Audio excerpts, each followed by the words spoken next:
Welcome to Classical Mechanics 2. In this video, we'll learn how to solve problems in Hamiltonian mechanics.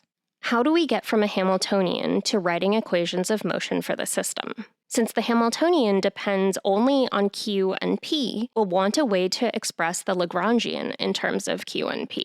We'll start with the Lagrangian, written in terms of Q dot, and T, which is equal to the kinetic energy minus the potential energy. A general Lagrangian can be written as 1/2 some function a of q times q dot squared minus u of q. Then the generalized momentum, pi, is equal to dl by dqi dot, which is equal to a of q times q dot. This lets us rewrite q dot as a function of q's and p's, which is equal to p divided by a of q. If the Lagrangian doesn't depend on time, then the generalized momentum, p, is equal to the derivative of the kinetic energy with respect to q dot. Then, to express the Hamiltonian as a function of only q and p, we can replace each q dot with the equation for q dot we derived here. So the Hamiltonian is given by p times q dot, which is a function of q and p, minus the Lagrangian, which is a function of q and q dot, which is also a function of q and p. To derive equations of motion for this system, we'll look at how the Hamiltonian changes as we vary both q and p. First, we'll look at dH by dq. This is equal to p times dq dot by dq minus the derivative of the Lagrangian with respect to q plus dl by dq dot times dq dot by dq. We'll use the definition of generalized momentum along with the Euler-Lagrange equations to simplify this. First, this term dl by dq dot is equal to the generalized momentum. So the first term and the last term cancel each other out. Then from the Euler-Lagrange equation, this term is equal to d by dt of dl by dq dot, which is equal to minus the rate of change of the generalized momentum. So our first equation is dH by dq is equal to minus p dot. Likewise, the rate of change of the Hamiltonian with respect to the generalized momentum is given by q dot plus p times dq dot by dp minus dl by dq dot times dq dot by dp. Since dl by dq dot is equal to the generalized momentum, then these two terms cancel out. And we're left with dH by dP is equal to q dot. These last two equations are called Hamilton's equations. This is a coupled set of first-order equations that tells us how to evolve the position and momentum of a physical system. What if our Hamiltonian is higher dimensional? Now, the Hamiltonian is a function of the vectors q, which runs from q1 to qn, and p, which runs from p1 to pn. The Hamiltonian is the sum on I of pi times qi dot minus the Lagrangian, which is a function of the vectors q and q dot, which is itself a function of the vectors q and p. Hamilton's equations are now given by dH by dqi is equal to minus pi dot, and dH by dpi is equal to qi dot. As before, this gives us a set of coupled first-order equations. But now the total number of equations is given by twice the number of generalized coordinates times the number of dimensions in the system.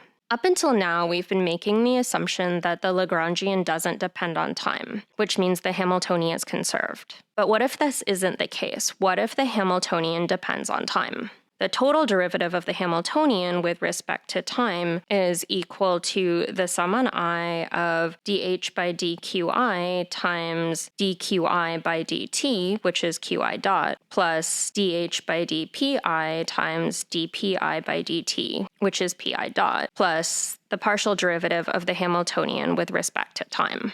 From the definition of Hamilton's equations, this is minus pi dot, and this is qi dot, so these terms cancel out, and the total derivative of the Hamiltonian with respect to time is just equal to the partial derivative of the Hamiltonian with respect to time. Let me take a look at this again, only now we'll use the other definition of the Hamiltonian as a function of pi, qi, and the Lagrangian. Then the total derivative of the Hamiltonian with respect to time is equal to the sum on I of pi dot times qi dot minus dl by dqi times qi dot minus the partial derivative of the Lagrangian with respect to time.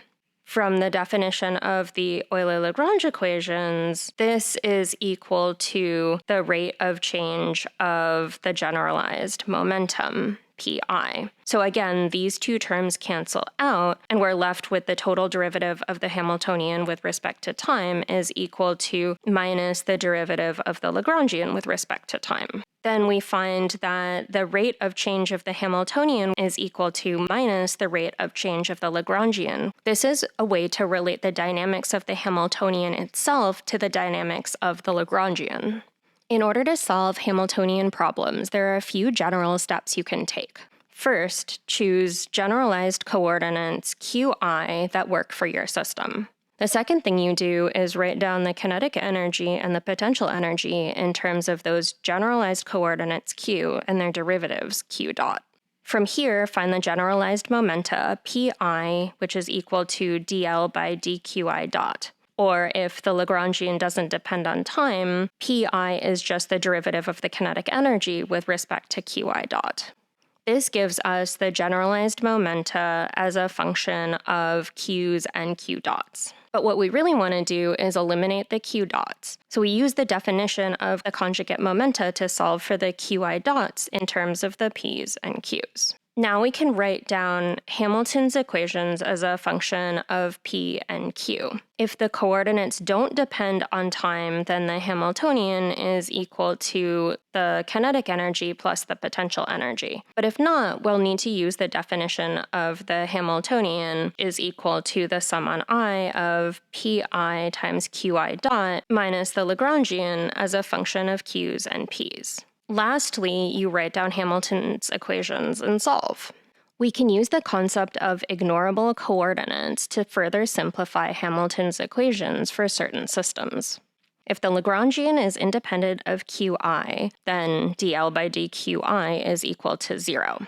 And this is the definition of generalized force. From the Euler-Lagrange equations, the generalized force is equal to d by dt of dl by dqi dot, which is equal to the generalized momentum, which means that the rate of change of the generalized momentum is equal to 0. That tells us that the ith component of the generalized momentum is a constant of the motion. If this is the case, we call qi an ignorable coordinate. Likewise, if the Hamiltonian is independent of qi, then dh by dqi is equal to 0.